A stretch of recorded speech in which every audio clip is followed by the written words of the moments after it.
దుర్వ్యసనాల్లో పీకల దాకా మునిగిపోయి బయటపడే పరిస్థితి కనపడట్లేదు. ఇంకేం లైఫ్ రా, తాగుడికి బానిసైపోయాను, వ్యభిచారానికి బానిసైపోయాను, జోదానికి బానిసైపోయాను, ఈ బలహీనమైన క్రియలకి, మత్తు పదార్థాలకి, డ్రగ్స్కి బానిసైపోయాను.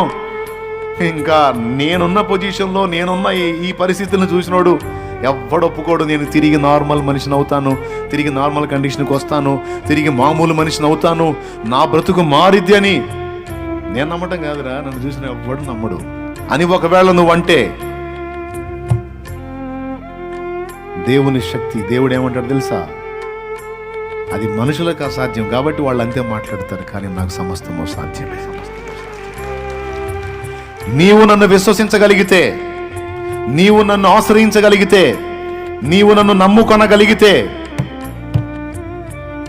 ఆ పరిస్థితిని మార్చగలవాడను నేను అంటాడు.